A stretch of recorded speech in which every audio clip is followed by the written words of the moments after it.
Hello दोस्तों, मैं Sandeep loyal आप सभी का एसएससी लॉयल क्लासेज के इस ऑफिशियल यूट्यूब चैनल पे स्वागत करता हूं और उम्मीद करता हूं आप सब बहुत अच्छे होंगे और अपने एग्जाम की बढ़िया तैयारी भी कर रहे होंगे।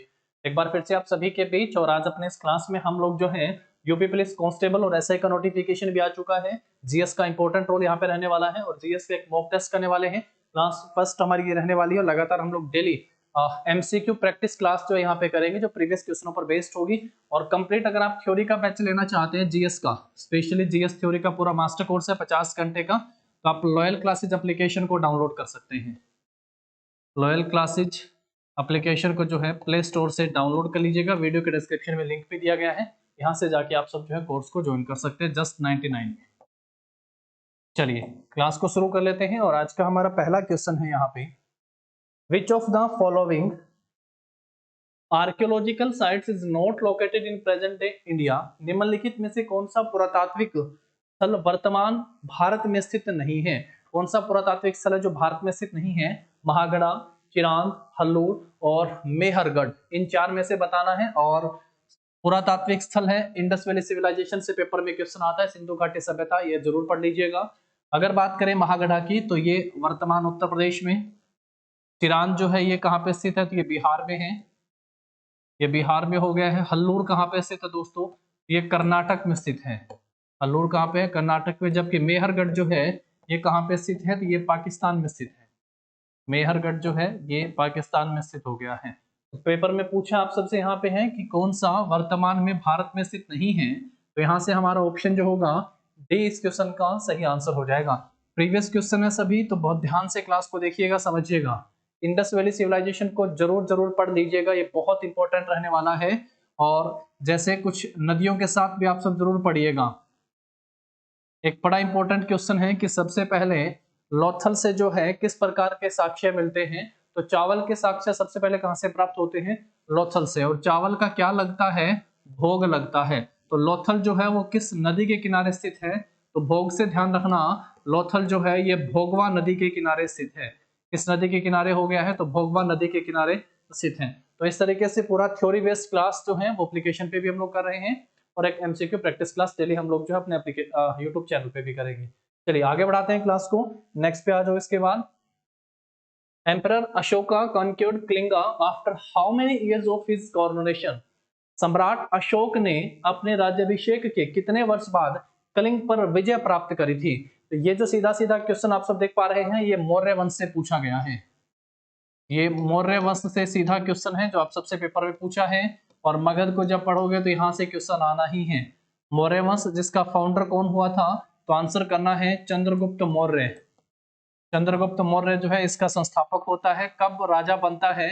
ये भी बहुत इंपॉर्टेंट पॉइंट है, ये भी ध्यान रखना। 322 ईसा पूर्व में जो है वो राजा बनता है। 345 ईसा पूर्व में चंद्रगुप्त मौर्य का जन्म होता है। इसके बाद जो है वो राजा कौन बनता है? तो बिंदुसार जो है इसके बाद राजा बनता है। बिंदुसार 298 में, बिंदुसार 298 ईसा पूर्व में बिंदुसार राजा बनता है। इसके बाद जो है कौन राजा बनता है? इसके बाद बारी आती है अशोक की। अशोक जो है इसके बाद राजा बनता है बिंदुसार के शासन के बाद। और अशोक कब बनता है भाई? तो 269 ईसा पूर्व, 269 ईसा पूर्व जो है अशोक राजा बनता है। अपने राज्याभिषेक के कितने वर्षों के बाद कलिंग पर हमला करता है या कलिंग पर विजय प्राप्त करता है? तो कलिंग पर हमला या विजय करी थी भैया 261 ईसा पूर्व में। कब की बात है? 261 ईसा पूर्व। तो राज्याभिषेक के कितने वर्ष के बाद की बात है ये है 8 वर्ष बाद। क्या ध्यान रखोगे? 8 वर्ष बाद जो है कलिंग पर विजय प्राप्त करता है। इसके बारे में जानकारी किसमें मिलती है? तो रॉक एडिक्ट 13 शिलालेख, जिसकी शुरुआत भारत में किसने करी थी? अशोक ने। तो शिलालेख नंबर 13 जो है इसमें कलिंग युद्ध के बारे में जानकारी मिलती है, अशोक के धर्म परिवर्तन के बारे में जानकारी मिलती है। शिलालेख 13 जरूर ध्यान रखिएगा। टोटल शिलालेख कितने हैं? 14 हैं। अभिलेख 3 भागों में बांटे होते हैं, शिलालेख है, स्तंभ लेख है और गुहा लेख है। तो अभिलेख से नीचे आते हैं तो शिलालेख, जिसकी शुरुआत किसने करी थी? अशोक ने करी थी। ठीक है। ग्रीक, अरमाइक, ब्राह्मी और खरोष्ठी, इन 4 लिपि में ये शिलालेख लिखे गए थे। कौन सी हैं? ग्रीक और अरमाइक। ग्रीक और अरमाइक के जो शिलालेख हैं ये कहां से प्राप्त हुए हैं? तो ये अफगानिस्तान, जिसमें कंधार है, शारेकुना। अगर पूछे खरोष्ठी, रूठा है पाकिस्तान, तो खरोष्ठी में जो है ये कहाँ से प्राप्त हुए हैं, ये पाकिस्तान से प्राप्त हुए हैं। और ब्राह्मी लिपि के जो है ये कहाँ से है, तो ये भारत में ब्राह्मी, इन लिपि में जो है ये लिखे गए थे भाई शिलालेख, ध्यान रखिएगा। तो यहाँ से हमने इस क्वेश्चन से क्या समझा कि अशोक जो है वो किस वंश का शासक था, मौर्य वंश का। मौर्य वंश की स्थापना किसने करी थी, चंद्रगुप्त मौर्य ने। कब राजा बनता है, 322 ईसा पूर्व में राजा बनता है। ईसा पूर्व मतलब पीछे की तरफ चलेगा ये, 322 ईसा पूर्व में। किसे हराया था, तो ये भी ध्यान रख सकते हो, इसने हराया था नंद वंश के अंतिम शासक धनानंद को। हराया किसे था भाई, तो नंद वंश का अंतिम शासक हुआ था धनानंद। इसको हरा के जो है मगध पर एक नए राजवंश की स्थापना करता है जिसका नाम रहा मौर्य वंश। 137 सालों तक मौर्य वंश का शासन मगध पर रहता है। प्रधर्त जो है इस वंश का अंतिम शासक हुआ। चंद्रगुप्त के बाद राजा बनता है बिंदुसार। चंद्रगुप्त की मृत्यु 298 ईसा पूर्व में कर्नाटक के स्वर्ण बेलगोला नामक स्थान पर हो जाती है। बिंदुसार 298 में राजा बनता है। उसके बाद 269 ईसा पूर्व में बिंदुसार के बाद अशोक राजा बनता है। अशोक पहले शैव धर्म का अनुयायी था, उसके बाद जो है निर्ग्रोध के प्रवचन सुन के अशोक ने अपना धर्म परिवर्तन करा था और उपगुप्त नामक भिक्षु से बौद्ध धर्म की दीक्षा लेता है। उपगुप्त से 269 ईसा पूर्व के बाद कलिंग पर हमला करता है और तोसली पर अधिकार कर लेता है। जो कलिंग की क्या थी मेरे दोस्तों, राजधानी। कलिंग की राजधानी पूछेगा, क्या आंसर करिएगा, तोसली जो है वो कलिंग की राजधानी, इस पर अधिकार कर लेता है। 261 वर्तमान में कलिंग जो है वो किस राज्य में है, तो उड़ीसा का नाम था भाई, उड़ीसा, ध्यान रखिएगा। चलिए आगे बढ़ाएं क्लास को। फिर इसके बाद ऑप्शन बी क्या कर देना, यहाँ पे आंसर हो जाएगा हमारा ऑप्शन बी। नेक्स्ट देखो, which of the following article of the Indian Constitution is related with the right to work, to education and to public assistance in certain cases? भारतीय संविधान का निम्नलिखित में से कौन सा अनुच्छेद काम करने, शिक्षा और कुछ मामलों में सार्वजनिक सहायता के अधिकार से संबंधित है? अनुच्छेद पूछा भाई, ये दिल्ली पुलिस कांस्टेबल में क्वेश्चन आया हुआ है। अनुच्छेद 43, अनुच्छेद 42, अनुच्छेद 41 और अनुच्छेद 44। चारों ऑप्शन से आप सबको पता चला होगा। ये जो क्वेश्चन पूछा है राज्य के नीति निर्देशक सिद्धांत, जिसको इंग्लिश में बोल देते हैं ना DPSP, directive principle of state policy, इनसे ये पेपर में क्वेश्चन पूछा गया है।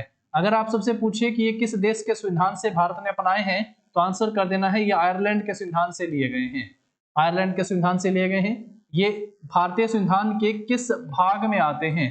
भारतीय संविधान का भाग क्या है भैया, भाग 4 है। अगर आप सबसे पूछे कि इनसे संबंधित अनुच्छेद जो हैं कौन से हैं, तो अनुच्छेद पूछेगा तो क्या आंसर कर दीजिएगा, यहां से 36 से लेके 51 तक अनुच्छेद हैं। 36 से लेके 51 तक जो है ये अनुच्छेद हो जाएंगे जो इसमें आते हैं। DPSP, directive principle of state policy, किस देश के संविधान से ली है, तो आंसर क्या होगा, आयरलैंड के संविधान से लिया गया है। आयरलैंड के संविधान से है। भारतीय संविधान के 22 भाग में से किस भाग में है, तो भाग 4। और अनुच्छेद पूछेगा तो क्या आंसर करिएगा, अनुच्छेद 36 से 51 में आते हैं। अनुच्छेद 36 से 51 ध्यान रखिए। अब यहाँ पे क्वेश्चन पूछा है काम करना, शिक्षा या कुछ मामलों में सार्वजनिक सहायता के अधिकार से संबंधित अनुच्छेद कौन सा है? अनुच्छेद 41, 42 और 43। 4 और 4 क्या है, समान है, तो समान नागरिक संहिता। अनुच्छेद 44 जो वो किससे संबंधित है, तो ये समान नागरिक संहिता से संबंधित है। यानी ये वाला तो इस क्वेश्चन का आंसर जो है फिर नहीं होने वाला है, समान नागरिक संहिता। यहीं पे मेरे साथ एक याद कर लीजिएगा, अनुच्छेद 40 ये किससे संबंधित है, तो ग्राम पंचायत संगठन से संबंधित है। ग्राम पंचायत संगठन से संबंधित है अनुच्छेद 40, ध्यान रखिएगा। अब 41, 42 और 43 में आप सबको ध्यान रखना है। आर्टिकल 42 है, एक बार पेपर में क्वेश्चन पूछा कि जो महिलाओं को मैटरनिटी लीव मिलती है, मातृत्व अवकाश मिलता है, वो किस आर्टिकल के तहत आता है, तो मातृत्व अवकाश ये आर्टिकल 42 के तहत आता है। ये भी आप सबको यहाँ पे ध्यान रख लेना है, ठीक है। उसके बाद बचा 41 और 43। 43 जो आर्टिकल है 43 आर्टिकल अनुच्छेद जो है 43 किससे संबंधित है, जो कर्मकार हैं, जो श्रमिक हैं, उनकी निर्भय मजदूरी से संबंधित है। यानी श्रमिकों के लिए निर्वह मजदूरी से संबंधित हो गया है। कुटीर उद्योग से संबंधित भी आप कह सकते हैं, ठीक है भाई। अब आर्टिकल जो होगा, क्या सही आंसर यहाँ पे हो जाएगा आपका 41। अनुच्छेद 41 कुछ दशाओं में काम, शिक्षा और लोक सहायता पाने का अधिकार है।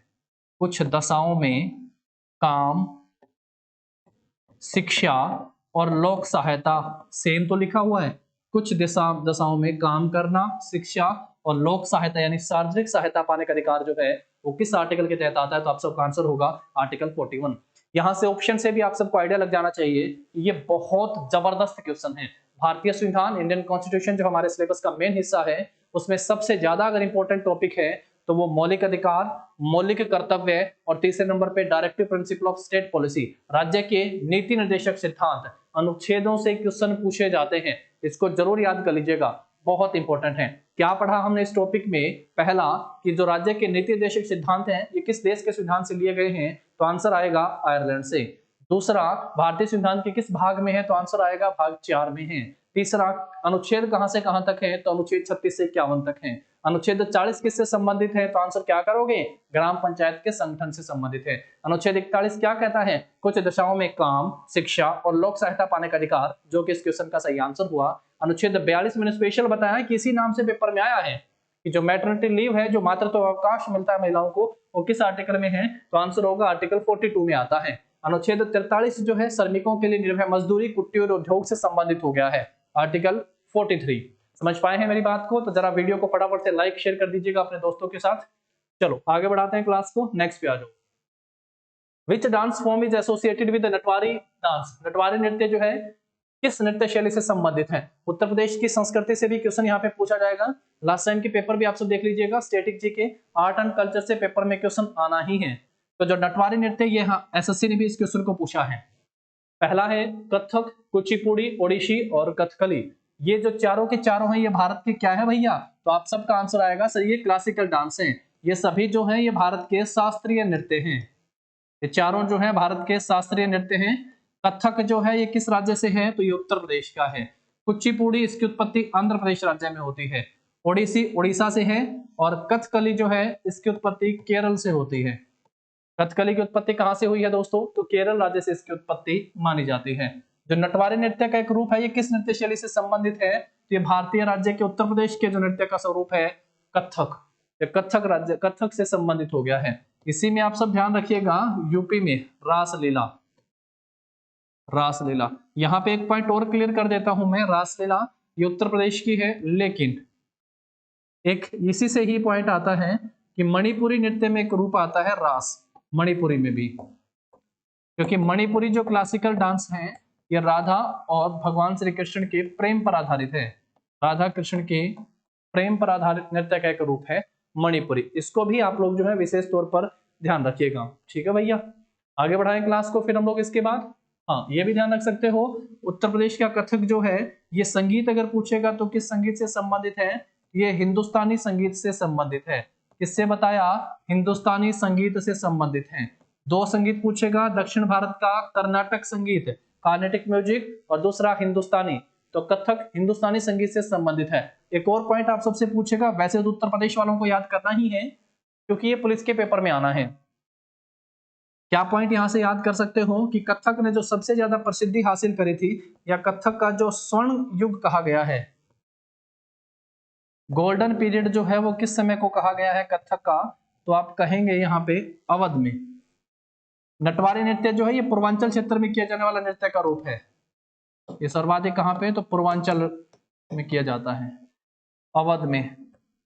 और अवध के जो अंतिम नवाब हुए थे, कौन थे भाई, बता सकते हो? अंतिम नवाब वाजिद अली शाह, अंतिम नवाब वाजिद अली शाह के समय की बात है। इसने काफी प्रसिद्धि हासिल करी, वाजिद अली शाह। ये इनको जो है लखनऊ घराने का संस्थापक भी माना जाता है, लखनऊ घराना। तो 4 घराने हम लोग इंपोर्टेंट पढ़ के आते हैं कथक में, बनारस घराना, लखनऊ घराना, कालका बिंदादीन हो गया जो, और रायगढ़ घराना और जयपुर घराना। किससे संबंधित हैं? तो कथक नृत्य से ही संबंधित हैं। चलो आगे बढ़ाओ क्लास को, नेक्स्ट पे आ जाओ फिर। Which committee suggested that paying taxes should also be fundamental duty of the citizen? इस समिति ने सुझाव दिया कि कर देना भी नागरिकों का मौलिक कर्तव्य होना चाहिए। यह भी दिल्ली पुलिस में पूछा गया है। चरण सिंह समिति, स्वर्ण सिंह समिति, जेएस वर्मा समिति और बूटा सिंह समिति। तो देखिए यहाँ पे लिखा भी है मौलिक कर्तव्य। मौलिक कर्तव्य से जो 2-3 बातें आप सबको ध्यान रख लेनी है वो क्या है भाई, जो सीधा जो बेसिक में आप कह सकते हैं कि जो आप सबसे पेपर में पूछी जानी है। मौलिक कर्तव्य, सबसे पहला पॉइंट जो है कि मौलिक कर्तव्यों को किस देश के संविधान से लिया गया। दूसरा, मौलिक कर्तव्य भारतीय संविधान के किस भाग में आते हैं। तीसरा, इनसे संबंधित जो है अनुच्छेद कौन सा है, इनसे संबंधित जो है अनुच्छेद कौन सा हो गया है, और किस कमेटी की सिफारिश पर इनको शामिल किया गया है।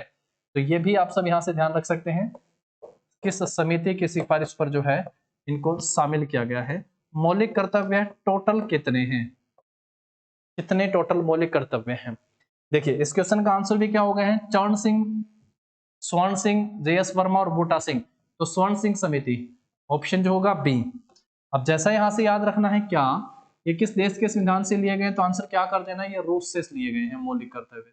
भारतीय संविधान के किस भाग में आते हैं, तो भाग 4 क में आते हैं। उसके बाद अनुच्छेद क्या कौन सा भाई, तो 51 क जो है अनुच्छेद हो गया है।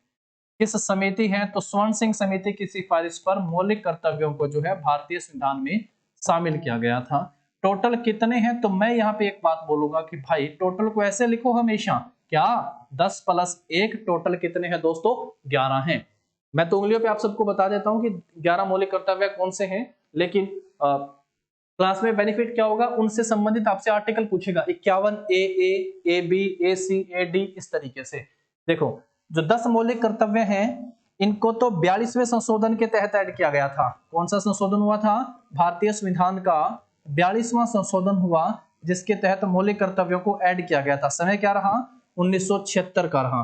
ये जो एक मौलिक कर्तव्य है इसको 86वें संविधान संशोधन, कौन सा हुआ था, 86वां संशोधन हुआ, जिसके तहत इनको ऐड किया गया था वर्ष 2002 में। कब ऐड किया गया था, वर्ष 2002 में। एक एग्जांपल देके बताता हूं, चारों दिशाओं से देश की रक्षा 51 AD में आता है भाई, देश की रक्षा, ये एक मौलिक कर्तव्य है, देश की रक्षा। तो ऐसे 51A से आगे जो आर्टिकल है इनको आप सबको ध्यान रख लेना है, और ये बिल्कुल नंबर वाइज है। सबसे पहले संविधान हो गया है जैसे, है ना, इस तरीके से आगे बढ़ाते चल रहा है।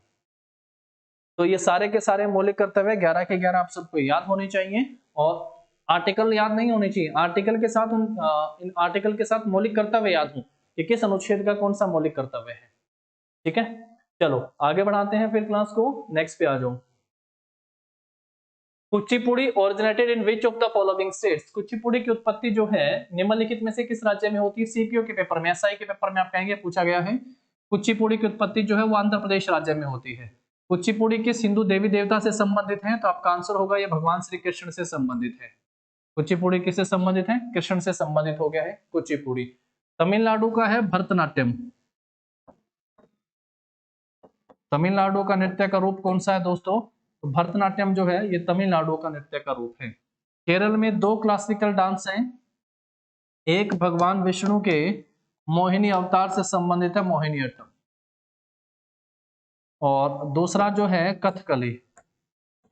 कथक कहाँ का है, उत्तर प्रदेश का है, कथक उत्तर प्रदेश का है, कथकली केरल का है, मोहिनीअट्टम केरल का है, भरतनाट्यम जो है ये कहाँ का हो गया है, तमिलनाडु का, ये शिव से संबंधित है।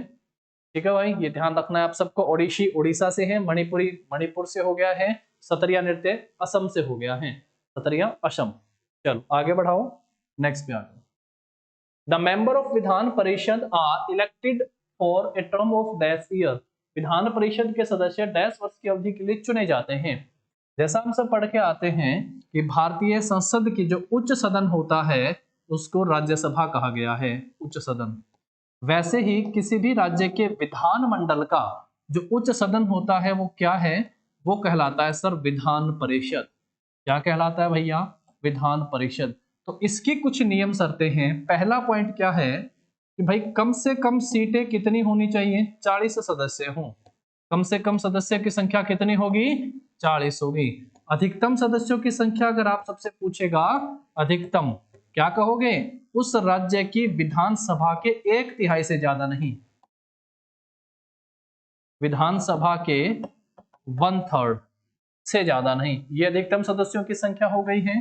फिर पूछेगा कार्यकाल, जैसा कि यहाँ पे इस क्वेश्चन में पूछा गया है, तो कार्यकाल कितना होगा, 6 वर्ष जो है वो कार्यकाल है। फिर पूछे अनुच्छेद, बहुत इंपॉर्टेंट आर्टिकल है जो ध्यान रखना है आप सबको, अनुच्छेद 169। आर्टिकल क्या ध्यान रखोगे? 168, जो किसी भी राज्य के विधान परिषद, यानी अगर वो चाहे तो विधान परिषद को राज्य ले सकता है और चाहे तो उसे हटा सकता है। आर्टिकल 169 है। वर्तमान में भारत के कितने राज्यों में जो है विधान परिषद है? तो आप क्या ध्यान रखोगे? एक यूपी है, यूपी के साथ बिहार है, यूपी बिहार। उसके बाद एक सबसे पुराना राज्य है आंध्र प्रदेश और एक सबसे नवीनतम राज्य है तेलंगाना। 4 हुए। एक है महाराष्ट्र, और एक है कर्नाटक। वर्तमान में भारत के इन 6 राज्यों में जो है विधान परिषद है। इनसे पहले जम्मू कश्मीर राज्य में भी विधान परिषद थी, लेकिन अब तो वहां विधानसभा ही नहीं है ना, ध्यान रखना आप सबको, क्योंकि उसे यूटी बना दिया है। तो अभी 6 राज्यों में वर्तमान में विधान परिषद है। विधान परिषद किसी भी राज्य के विधान मंडल का उच्च सदन होता है। इसके सदस्यों का कार्यकाल 6 वर्ष होता है। विधान परिषद में कम से कम सदस्यों की संख्या कितनी होती है? 40, और विधान परिषद में अधिकतम सदस्यों की संख्या उस राज्य के विधानसभा के सदस्यों से 1/3 से अधिक नहीं। कार्यकाल जो है वो कितना होता है? तो 6 वर्ष जो है इनका कार्यकाल रहता है। कार्यकाल कितना होता है दोस्तों? 6 वर्ष का कार्यकाल रहता है। ठीक है, ये राज्य की विधान परिषद हो गई है। चलो आगे बढ़ाते हैं क्लास, नेक्स्ट पे आओ। The Brahmaputra when it enters India in Arunachal Pradesh is called। Brahmaputra जब अरुणाचल प्रदेश में भारत में प्रवेश करती है तो उसे किस नाम से जाना जाता है? ब्रह्मपुत्र नदी मानसरोवर से निकलती है और ये तिब्बत में इसे तसांगपो कहा जाता है। तिब्बत में से किस नाम से जाना जाता है? तिब्बत में से तसांगपो कहा जाता है। उसके बाद जब ये अरुणाचल प्रदेश में एंटर करती है तो इसे दिहांग कहा जाता है। और जो ब्रह्मपुत्र नाम है इसका कहाँ पे है? फिर असम में। असम में इसे किस नाम से जाना जाता है? तो ब्रह्मपुत्र के नाम से जो है इसे असम में जाना जाता है। रिवर का एक ऐसा चैप्टर टॉपिक है जो भारतीय भूगोल में काफी इंपॉर्टेंट रोल रखता है और ये बहुत खास है भाई, इसको आप सबको जरूर ध्यान रख लेना है। ठीक है, चलो आगे बढ़ाते हैं, नेक्स्ट पे आ जाओ। As per the census of 2011, census जनगणना, ये आपने देखा होगा हमारे सिलेबस में स्पेशली मेंशन है। जनगणना पे बहुत अच्छे क्वेश्चन पूछे जाएंगे भाई। एक सिंपल सी बातें होती है जनगणना के लिए कि भारत की पहली जनगणना जो है वो कब होती है? तो भारत में सबसे पहले जनगणना 1831 में होती है ढाका की, किसी शहर की जनगणना हुई थी ढाका में, अब वो बांग्लादेश की राजधानी है ढाका। तो सबसे पहले जनगणना होती है। भारत में जनगणना का जनक किसे कहा जाता है? उसके बाद होगा भारत में पहली जनगणना। पहली जनगणना जो है भारत में कब होती है? पहली जनगणना। उसके बाद होगा पहली पूर्ण जनगणना, कंप्लीट सेंसस कहेंगे। कंप्लीट सेंसस जो है ये कब होती है भारत में? पहली पूर्ण जनगणना। ये बहुत बेसिक पॉइंट है जो आप सबको यहाँ पे जरूर ध्यान रख लेने हैं। चलो देखो मेरे साथ, सबसे पहले जनगणना 1831 में ढाका में होती है। जनक हेनरी वोल्टर है। भारत में जनगणना का जनक किसे कहा जाता है? तो हेनरी वोल्टर को भारत में जनगणना का जनक कहा जाता है। पहली जनगणना भारत में कब होती है? तो ये 1872 में हुई थी, मेयो के समय में। 1872 में मेयो के समय में। फर्स्ट कंप्लीट सेंसस 1881 में होती है। रिपन उस समय भारत का गवर्नर वायसराय हो गया था 1881 में। पहली कंप्लीट सेंसस। और इस समय भारत का जो जनगणना आयुक्त था, भारत का सबसे बड़ा जनगणना का जो अधिकारी होता है उसे भारत का महापंजीक या सेंसस कमीशन ऑफ इंडिया, जनगणना आयुक्त कहते हैं, वो डब्ल्यू प्लोडन था। क्या नाम था? डब्ल्यू प्लोडन। वर्तमान में शायद विवेक जोशी होंगे, अभी इन दिनों में चेंज हुए तो मुझे ध्यान नहीं है, एक बार चेक कर लेना। ठीक है, डब्ल्यू प्लोडन 1881 में भारत के महापंजीक थे। अब देखिएगा लिटरेसी रेट पूछी हुई, साक्षरता दर 74.04, 74.60, 74.80, 74%। 74 कंफर्म अगर किसी को याद है तो उतने से काम नहीं चला है, तो बहुत अच्छे लेवल के आते हैं। 74.04 जो है भारत की साक्षरता दर रही 2011 की जनगणना के अनुसार। अब यहां से अगर आप सबसे पूछे पुरुष साक्षरता दर कितनी थी, तो आप सबका आंसर आना चाहिए 82.14% जो है पुरुष साक्षर थे। अगर आप सबसे पूछे कि महिला साक्षरता दर जो है वो कितनी रहती है, तो महिला साक्षरता दर जो है वो कितनी रही थी भैया? 62, महिला साक्षरता दर 64.13। 64.13 जो है ये महिला साक्षरता दर रहती है, 74.04 जो है भारत की कुल साक्षरता दर रहती है।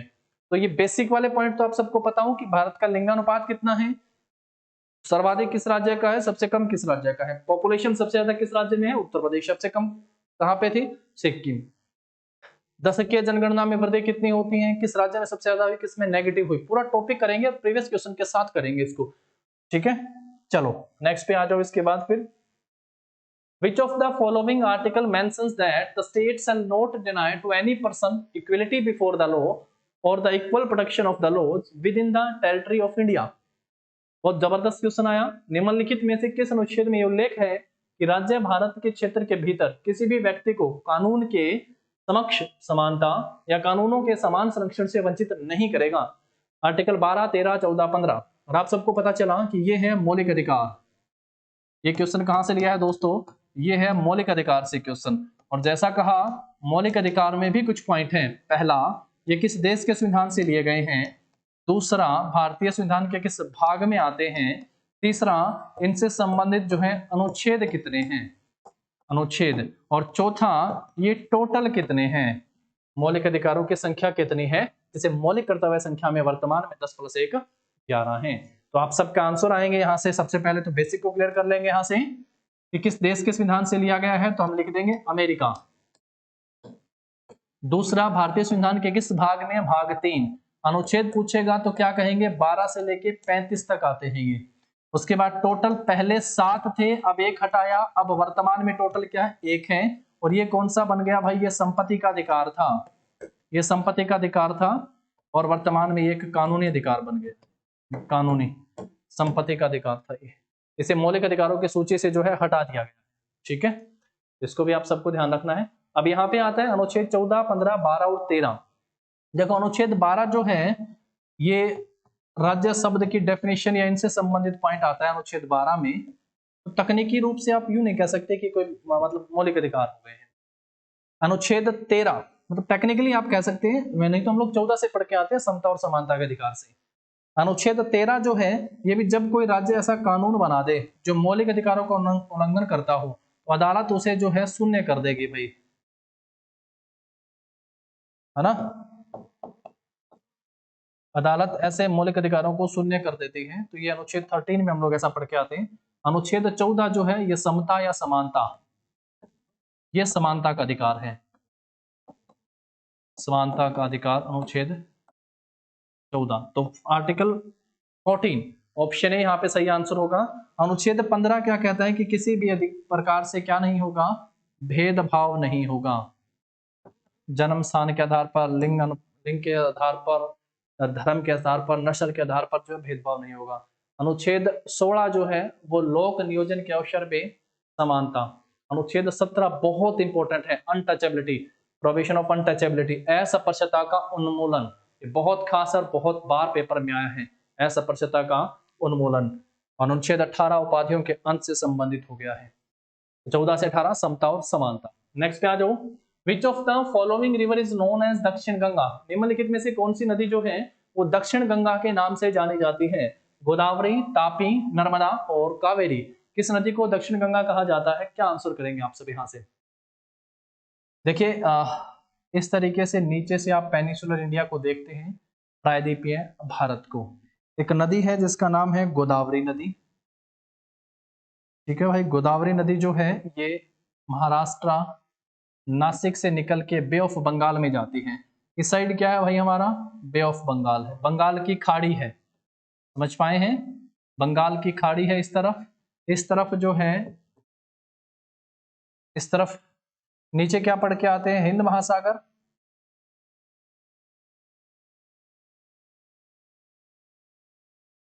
चलो ये तो छोड़ो, ये तो फिर ज्यादा हो जाएगा।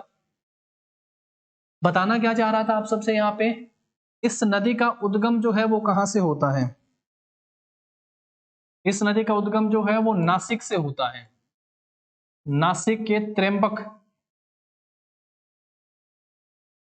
त्र्यंबक पहाड़ी से जो है इस नदी का उद्गम होता है, नासिक महाराष्ट्र में। नासिक में कुंभ का मेला जब लगता है तो शाही स्नान जो है वो इस नदी में होता है, गोदावरी। ये पेनिसुलर इंडिया की सबसे लंबी नदी है। इसकी खास बात है एक और नदी की, लॉन्गेस्ट है ये, प्रायद्वीपीय भारत की सबसे लंबी नदी है, लॉन्गेस्ट रिवर ऑफ पेनिनसुलर, यानी प्रायद्वीपीय भारत। प्रायद्वीपीय भारत की जो है ये सबसे लंबी नदी हो गई है प्रायद्वीपीय भारत की। गंगा नदी की दो खास बात हम लोग पढ़ के आते हैं। पहला पॉइंट होता है कि गंगा नदी भारत की सबसे लंबी नदी है। इसी हिसाब से अगर मैं कह दूं कि प्रायद्वीपीय भारत यानी दक्षिण भारत की सबसे लंबी नदी गोदावरी। एक हम लोग पढ़ के आते हैं पवित्रता के हिसाब से गंगा नदी पवित्र नदी को मानते हैं हम लोग। तो वैसे एक पॉइंट आप और याद कर लेना कावेरी नदी के बारे में। कावेरी नदी जो है इसका उद्गम कहां से होता है? कर्नाटक के ब्रह्मगिरी पहाड़ी से इसका उद्गम होता है। कर्नाटक में ब्रह्मगिरी पहाड़ी से इसका उद्गम होता है। ब्रह्मा विष्णु महेश यानी शिव शंकर की जटाओं से निकली है क्या? गंगा, है ना, शिव की जटाओं से निकली है गंगा। ऐसे एक पॉइंट और याद करोगे क्या? शिव समुद्रम, शिव समुद्रम जलप्रपात किस नदी पर स्थित है? तो शिव समुद्रम जलप्रपात कावेरी नदी पर स्थित है कर्नाटक में, और इसे दक्षिण की गंगा कहते हैं। इसे दक्षिण की गंगा कहते हैं और इसे गोदावरी को वृद्ध गंगा भी कहते हैं। वृद्ध गंगा के नाम से भी जो है इसे जाना जाता है। तो ये भी आप यहां से ध्यान रख लीजिएगा, ठीक है। वृद्ध गंगा दक्षिण की गंगा हो गई है। और अगर सिंपल वहां पे कहेगा तो दक्षिण गंगा या वृद्ध गंगा। पवित्रता के हिसाब से दक्षिण की गंगा किसे कहते हैं? ऐसे कॉन्सेप्ट से आप सब याद रख सकते हैं, है ना। गंगा नदी की खास बात, भारत की सबसे लंबी नदी, तो दक्षिण भारत की सबसे लंबी नदी है गोदावरी, वृद्ध गंगा कह दिया। दूसरा पवित्र नदी है तो कावेरी, शिव समुद्रम जलप्रपात है इस नदी के ऊपर, ब्रह्मगिरी की पहाड़ियों से निकलती है ये। तो दक्षिण की गंगा कह के अगर आप सबसे कहे तो आप कावेरी नदी का नाम यहाँ से ले लीजिएगा, कावेरी नदी, ठीक है। तापी पे याद करना चाहते हो तो आप याद रख सकते हो भाई। तापी नदी का उद्गम जो है वो कहां से होता है? ताप्ती नदी का सतपुड़ा में धूपगढ़ी की, धूपगढ़ी में जो है ताप्ती नदी का उद्गम होता है। कहां से? मध्य प्रदेश। आप सब इसके लिए ध्यान रख सकते हो, ठीक है। और नर्मदा अमरकंटक की पहाड़ियों से इसका उद्गम होता है। अमरकंटक नर्मदा नदी, ठीक है। नर्मदा नदी की एक खास बात है, पश्चिम की ओर बहने वाली सबसे बड़ी नदी है। पश्चिम की ओर बहने वाली नर्मदा यहां से आती है भाई इस तरीके से, महाराष्ट्र गुजरात, और ये इधर इस साइड आती है। तो आप समझेंगे यहां से कि भाई पश्चिम की ओर बहने वाली जो है सबसे बड़ी नदी के रूप में है। जैसे मैंने आप सबसे कहा रिवर वाला टॉपिक जो है ये बहुत खास टॉपिक है, इसको जरूर आप सबको यहाँ पे ध्यान रख लेना है, ठीक है। ये बहुत खास टॉपिक है भाई, ठीक है। गोदावरी, तापी, नर्मदा और कावेरी, ये बे ऑफ बंगाल में जाकर गिरती है गोदावरी। ये भी टॉपिक पूछा जाता है कि कौन सी नदियां जो है बंगाल की खाड़ी में जाके गिरती हैं, कौन सी नदियां अरब सागर में जाके गिरती हैं। ये अरब सागर इस साइड हो गया है आपका, ये अरब सागर। अरब सागर भारत के पश्चिम की ओर स्थित है। चलो ये भी लिख लिया है आपने, यहाँ लिख दो महासागर। हिंद महासागर के उत्तर और पश्चिमी भाग को क्या कहा जाता है? अरब सागर कहा जाता है। तो नर्मदा अरब सागर वाली नदी हो गई है, ठीक है। आगे बढ़ाएं फिर क्लास को। यहाँ पे आंसर क्या मिला आप सबको? गोदावरी जो है दक्षिण गंगा के नाम से। तो ऐसे पॉइंट, 4 पॉइंट मैंने आप सबको यहाँ पे बताए। गोदावरी नदी जो है इसका उद्गम नासिक के त्र्यंबक से होता है। नासिक में जब कुंभ का मेला लगता है तो शाही स्नान इसी नदी में होता है। नासिक में कुंभ का मेला लगता है। ये नदी बंगाल की खाड़ी में जाके गिरती है, प्रायद्वीपीय भारत की सबसे लंबी नदी है। इसे दक्षिण गंगा या वृद्ध गंगा के नाम से जाना जाता है। कावेरी नदी जो है कर्नाटक की ब्रह्मगिरी पहाड़ियों से इसका उद्गम होता है। शिव समुद्रम जलप्रपात इस नदी पर है। इसे भी दक्षिण की गंगा के नाम से जाना जाता है, इसकी का बड़ा फर्क है। इसे जाना जाता है। नर्मदा हो गया है, नर्मदा अमरकंटक से इसका उद्गम होता है और पश्चिम की ओर बहने वाली सबसे बड़ी नदी है नर्मदा। तापी सतपुड़ा की सबसे ऊंची चोटी पड़ के आते हैं धूपगढ़ी। धूप में नदी तप गई तापी, तो धूपगढ़ी से कौन सी नदी का उद्गम होता है? तो तापी, ताप्ती नदी का उद्गम जो है वो यहां से होता है, धूपगढ़ी से। चलो आगे बढ़ो। विच dynasty was the first Afghan Pashtun dynasty in India under the Delhi सल्तनत? दिल्ली सल्तनत के तहत भारत में पहला अफगान पश्तून राजवंश जो है वो कौन सा राजवंश रहा? लोधी, मामलुक, खिलजी और सैयद। क्या आंसर करेंगे? सल्तनत काल में आप सबको पढ़ाया हुआ है थ्योरी के बैच में कि जब जीके को पढ़ना है तो कैसे पढ़ के आना है। आप कहोगे सर तसल्ली से पढ़ के आना है। जी से मतलब क्या हुआ मेरे दोस्तों? तो आंसर आएगा सर जी से मतलब हुआ गुलाम वंश। के से फिर क्या पढ़ोगे? के से आंसर आएगा खिलजी वंश हो गया है। टी से क्या पढ़ के आओगे? टी से हो गया तुगलक वंश हो गया है, टी से। एस से क्या पढ़ोगे तो ऐसे कहेंगे सर सैयद वंश है, और लास्ट वन एल से क्या होगा, लोधी हो जाएगा। और यहीं पे आप सबको इस क्वेश्चन का आंसर भी मिल जाएगा। ठीक है, देखो जरा, सबसे पहले तो ध्यान रखना है गुलाम वंश जो है इसका शासन कब से कब तक रहा, 1206 से लेके 1290 तक रहा। खिलजी वंश का शासन 1290 से लेके 1320 तक रहा। तुगलक वंश का शासन 1320 से लेके 1398 तक रहा। और 1398 पे पेपर में क्वेश्चन आता है भाई कि तैमूर ने भारत पर हमला कब करा, तो आंसर क्या करोगे, तैमूर ने भारत पर हमला करा था 1398 में। और इस समय लगभग किस वंश का शासन समाप्त हो गया, तो आंसर आएगा तुगलक वंश का शासन लगभग समाप्त हो गया। सैयद वंश, इसी का सेनापति खिजर खान सैयद वंश की स्थापना करता है 1414 में, और इसका शासन रहता है 1451 तक। और लोधी वंश का शासन रहा 1451 से लेकर 1526 तक, पानीपत के पहले युद्ध तक, जब बाबर भारत पर हमला करता है। और लोधी वंश का संस्थापक का नाम पता है क्या था, बहलोल लोधी। क्या नाम था, बहलोल लोधी। और दिल्ली पर प्रथम अफगान राज्य की स्थापना का श्रेय किसे जाता है, बहलोल लोधी को जाता है। तो आंसर क्या हो जाएगा इसका, लोधी। मामलू कोई और नहीं, गुलाम वंशी हो गया है, गुलाम ही ध्यान रखना। स्लेव वंश भी, स्लेव डायनेस्टी भी कह देते हैं, गुलाम वंश भी हो गया है, मामलूक वंश भी से कह देते हैं। ठीक है, खिलजी वंश का संस्थापक कौन था, जलालुद्दीन फिरोज खिलजी। इसमें सबसे इंपॉर्टेंट शासक पता है कौन था, अलाउद्दीन खिलजी। इसमें सबसे इंपॉर्टेंट शासक था अलाउद्दीन खिलजी, जिसका शासन रहा 1296 से लेकर 1316 तक। और इस वंश में बहलोल लोधी के बाद राजा बनता है सिकंदर लोधी। और सिकंदर की खास बात पता है क्या थी, 1504 में आगरा शहर की स्थापना, जिसे आगे चलकर जो है राजधानी बनाया जाता है मुगलों के द्वारा। और सैयद का मैंने आप सबसे कहा, खिजर खान जो है वो सैयद वंश की स्थापना करता है। खिजर खान का मकबरा हरियाणा के सोनीपत में स्थित है। तो कुछ इंपॉर्टेंट पॉइंट के साथ आप सब जरूर पढ़िएगा जीके को, वो भी बहुत तसल्ली से। ठीक है मेरे साथियों, चलो आगे बढ़ो। नेक्स्ट देखो, agriculture and fishing activities belong to which sector.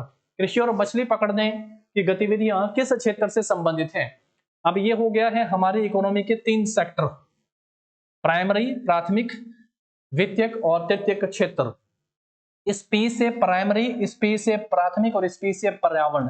जो जो चीजें आप सबको पर्यावरण से मिलती हैं वो प्राथमिक क्षेत्र की गतिविधियां हैं। जैसे आप सब कहोगे कृषि, है ना, जैसे हो गए हैं वन, ये प्राथमिक क्षेत्र से हो गए हैं। ठीक है, जैसे किसी भी प्रकार का कोई भी खनिज हो गया है वो प्राइमरी सेक्टर में है। एक बहुत अच्छा एग्जांपल यहां से ले लेता हूं, कृषि से हम लोगों को मिला गन्ना, है कि नहीं, आप कहोगे बिल्कुल सर। और इस गन्ने से हमने बनाई भाई शुगर, हिंदी में कहेंगे चीनी, चीनी बनाई। अब उसको बनाने के लिए बीच में क्या आ गया, इंडस्ट्रियल सेक्टर आ गया। क्या आ गया बीच में, इंडस्ट्रियल, यानी ये वो है सेकेंडरी। इसको क्या बोलेंगे भाई, ये है द्वितीयक क्षेत्र। ये कौन सा सेक्टर है, ये है द्वितीयक क्षेत्र। ये क्या करता है, प्राथमिक का जो उत्पाद था, प्राथमिक बोले तो कृषि, कृषि का उत्पाद क्या था, गन्ना था, हमने निकाला और बेच दिया गन्ना। प्राथमिक का उत्पाद द्वितीयक के लिए रॉ मटेरियल, कच्चे माल की तरह काम होता है, और फिर उसको फिनिशिंग प्रोसेसिंग करने के बाद चीनी बना दी। ये द्वितीयक क्षेत्र आ गया है। जो तृतीयक क्षेत्र है टेरेसरी, इसको सेवा का क्षेत्र भी बोलते हैं। इसको क्या बोलते हैं भाई, सेवा का क्षेत्र भी बोलते हैं। इसमें क्या क्या शामिल है, जैसे स्कूल, एजुकेशन इसमें शामिल है, हॉस्पिटल, स्वास्थ्य, ये इसके अंदर शामिल है, रेलगाड़ियां, बसेस, ट्रांसपोर्टेशन, ये इसके अंदर शामिल है। तो ये तृतीयक क्षेत्र, सेवा के क्षेत्र। आज भारत की जीडीपी का सबसे ज्यादा जो योगदान है वो तृतीयक यानी सेवा के क्षेत्र से आ रहा है। जीडीपी का सबसे ज्यादा योगदान इसी में। और एक समय था 1951 में जब भारत की जीडीपी का सबसे ज्यादा यानी 50% से ज्यादा कृषि से आता था, और आज 50% से ज्यादा जो है वो तृतीयक सेवा के क्षेत्र से आ रहा है। चलो आगे बढ़ाते हैं क्लास को। यहाँ पे पता चले गया कृषि और मछली पकड़ना, पौंड तालाब है ना, तालाब प्राइमरी सेक्टर है। तो आंसर क्या हो गया, ऑप्शन सी हो जाएगा आंसर। नेक्स्ट देखो इसके बाद, with which country did India had a war in the region of the McMahon line in 1962? 1962 में मैकमोहन रेखा के क्षेत्र में भारत का युद्ध किस देश के साथ हुआ था। तो 1962 में भारत और चाइना का युद्ध होता है। मैकमोहन रेखा किन 2 देशों के बीच में है, तो ये भारत और चाइना के बीच में हो गई है मैकमोहन रेखा। अगर आप इस तरीके से देखते हैं भारत को, तो यहां सबसे ऊपर हो गया है लद्दाख, लद्दाख, उसके ठीक नीचे है हिमाचल, उसके ठीक नीचे है उत्तराखंड, यहाँ पे है नेपाल, यहाँ पे कौन सा राज्य है, सिक्किम राज्य हो गया है। सिक्किम, और लास्ट वन कौन सा है, अरुणाचल। तो ये वो भारत के राज्य हैं जो चाइना के साथ अपनी बाउंड्री शेयर करते हैं 3488 किलोमीटर की। चाइना के साथ अपनी बाउंड्री शेयर करते हैं कौन सा, लद्दाख, यूटी, हिमाचल प्रदेश, उत्तराखंड, सिक्किम और अरुणाचल प्रदेश। ठीक है, तो मैकमोहन लाइन है, ध्यान रखना है। चलो कमेंट करके बताओ डुरंड रेखा जो है वो किन दो देशों के बीच में है, वर्तमान में डुरंड रेखा किन दो देशों के बीच में है। नेक्स्ट देखो, in which year the planning commission was set up in India. Bharat में योजना आयोग की स्थापना किस वर्ष की गई थी। योजना आयोग की स्थापना होती है मेरे दोस्तों कब, 15 मार्च 1950 को। 2014 को प्रधानमंत्री नरेंद्र मोदी ने लाल किले से घोषणा के साथ ही जो इसे समाप्त कर दिया था, और फिर इसकी जगह किसने ले ली थी, तो आंसर आएगा नीति आयोग। नीति आयोग इसकी जगह आ गया था। तो भारत सरकार के एक थिंक टैंक के रूप में जो है इसकी स्थापना की गई थी, थिंक टैंक। और कब स्थापना की गई थी नीति आयोग की, तो 1 जनवरी 2015 को नीति आयोग की स्थापना की गई थी। योजना आयोग ही जो है पंचवर्षीय योजनाएं हम लोग पढ़ के आते हैं, और एक बहुत इंपॉर्टेंट टॉपिक है भाई 5 ईयर प्लान का, पंचवर्षीय योजनाएं। पहली पंचवर्षीय योजना किस मॉडल पर आधारित थी, दूसरी किस मॉडल पर आधारित थी, किसमें कितनी ग्रोथ थी, किसका क्या टारगेट था, किसमें क्या क्या खास बातें हुई, बहुत लाजवाब क्वेश्चन है। चलो आगे बढ़ाएं क्लास को, नेक्स्ट पे आ जाओ। Which of the following is not an example of metamorphic rock. निम्नलिखित में से कौन सा रूपांतरित चट्टानों का एग्जाम्पल नहीं है। गजब क्वेश्चन है, रूपांतरित चट्टानों का एग्जाम्पल नहीं है। जब हम लोग रॉक को पढ़ के आते हैं, रॉक का क्लासिफिकेशन पढ़ना है, रॉक चट्टानों का क्लासिफिकेशन पढ़ना है भाई। ठीक है, सबसे पहला क्लासिफिकेशन आता है, हिंदी में कहेंगे आग्नेय चट्टानें, इंग्लिश में कहेंगे इग्निशियस। ठीक है भाई, दूसरा कहेंगे, इंग्लिश में कहते हैं सेडिमेंट्री, और हिंदी में क्या कह देते हैं, अवसादी चट्टानें, अवसादी। तीसरा हो गया है आपका यहाँ पे मेटामॉर्फिक, रूपांतरित कहते हैं ना हिंदी में मेटामॉर्फिक, रूपांतरित। देखो रॉक का क्लासिफिकेशन है, और ये किसके ऊपर बेस्ड हो गया है, इनके पेरेंटल नेचर के ऊपर बेस्ड है। 3 तरह का क्लासिफिकेशन है, यहाँ पे 4-5 एग्जांपल आप सबको बताऊंगा, और हमेशा उसी से क्वेश्चन आप सबका हो जाएगा। जो आग, जो धरती से जो लावा निकलता है और उसके हार्ड होने के बाद जो पत्थर का एक रूप तैयार हो जाता है, तो वो आग्नेय चट्टान कहलाते हैं। और इसका एक अच्छा सा एग्जाम्पल है ग्रेनाइट, क्या ध्यान रखना है, ग्रेनाइट। उसके बाद इसको इंग्लिश में कहते हैं सेडिमेंट्री, सेडिमेंट्री हिंदी में हो गया अवसादी। जो सैंड से बना स्टोन है वो सैंडस्टोन है, तो सैंडस्टोन अवसादी चट्टानों का एग्जांपल है। सैंडस्टोन आप सब इसमें जरूर ध्यान रख लीजिएगा।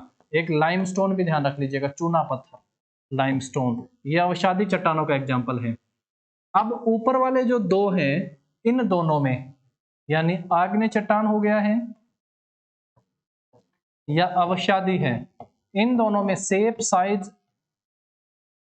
इनके रंग रूप, शेप, साइज में एनवायरमेंट कंडीशन के कारण कुछ बदलाव आए और एक नए पत्थर का रूप जो तैयार होता है, यानी ऊपर वालों की काया ही पलट गई, उसी को कायांतरित चट्टान कहते हैं या रूपांतरित चट्टान कह देते हैं, कायांतरित या रूपांतरित। इसका एग्जाम्पल क्या हो गया है, मार्बल।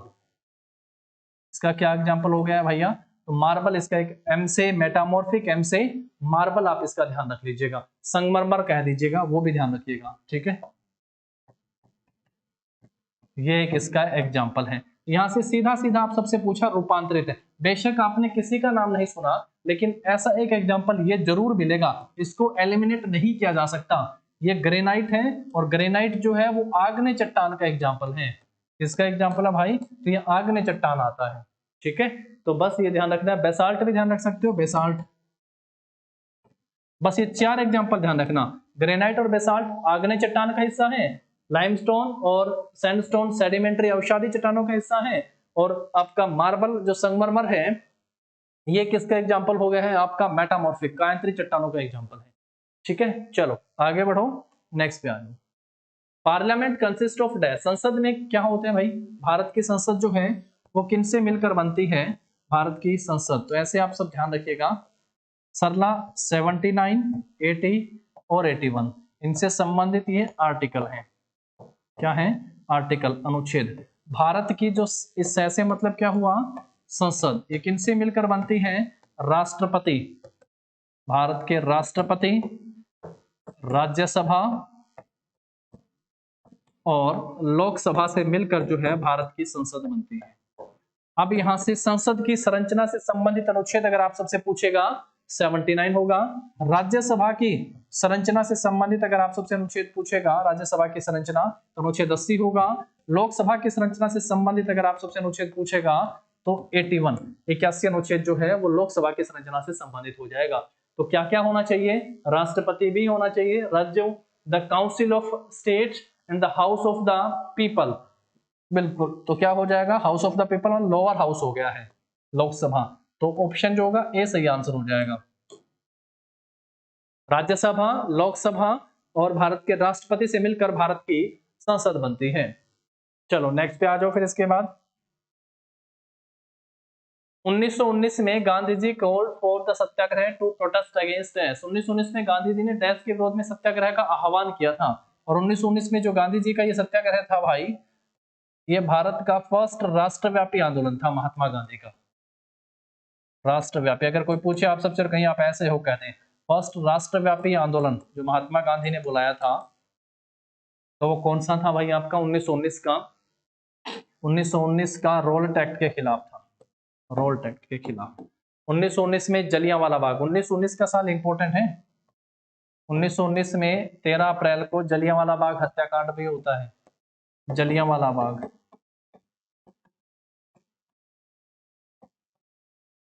1919 को, 1919 में ही जो है खिलाफत मूवमेंट भी, खिलाफत आंदोलन, अली बंधुओं द्वारा खिलाफत आंदोलन भी जो है 1919 में, ध्यान रखेंगे। हंटर कमीशन भी ध्यान रखना है। 1919 में रोल टैक्ट भी हो गया है,